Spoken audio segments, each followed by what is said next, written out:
नमस्कार मंडळी, स्वागत आहे तुमचं आपल्या चॅनलमध्ये. आपला नेहमीच आपुलकीचा प्रश्न म्हणजे कसे आहात तुम्ही? मजेत ना? असाल सकाळी गरमागरम नाश्ता करून पप्पा आणि दादा कामावर निघाले.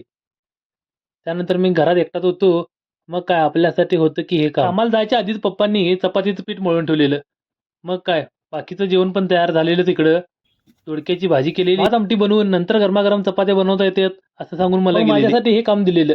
मग काय वेळ न घालवता घेत होता आणि घात भांडी याप्रमाणे एक एक करून भांडी घासायला सुरुवात केली. कधी दुपारच्या जेवणाची वेळ झाली कळालंच नाही. मग तेवढ्याच वेळात पप्पा आले. मग पप्पानी मी चपाती बनवायला सुरुवात चपाती बनवल्यानंतर लगेच आता मी दुपारच्या जेवणाला सुरुवात केली. जेवण झाल्यानंतर मग लगेच वर्कशॉप मधील कामाला पण सुरुवात केली. पप्पा तिकडे चौकटीचे नवीन ग्राहक आलेलं, त्यामुळे तिकडे राहिलेलं काम मी करत होतो. इकडे थोड्याच वेळात पप्पा आले व त्याने माझ्यासाठी दुसरं काम दिलं. काल दरवाजाचे काम अर्धवट राहिलेले पूर्ण करत होतो. कामात काम अनेक काम म्हटलं तर काय अवघड ठरणार नाही. त्या पद्धतीनं पप्पाने मुरुम टाकायचे काम आणि वाढवलेलं. मग काय एक एक्स्ट्राचं काम आज आहे हे मात्र फिक्स झालेलं. मुरुम येऊन दारात पडले न पडले तोपर्यंत म्हणजे पप्पानी पुढील कामाला सुरुवात पण केली.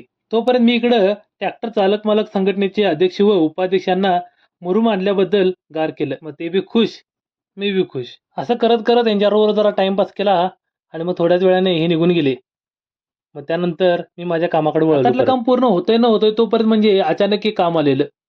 मग काय फळीला रंदा मारायचं होतं. मग पप्पा आणि मी त्या कामामध्ये लागलो. या मशीनवरील काम झाल्यानंतर दुसऱ्या मशीनवर घेऊन त्याला आणि परत थोडं काम होतं त्याचं पूर्ण केलं. कामात बदल विश्रांती म्हणत या कामाला सुरुवात केली. एवढ्याच गावातल्या एका व्यक्तीने सांगितले की कशाला दमताय, उद्या जेसीबी येणार आहे.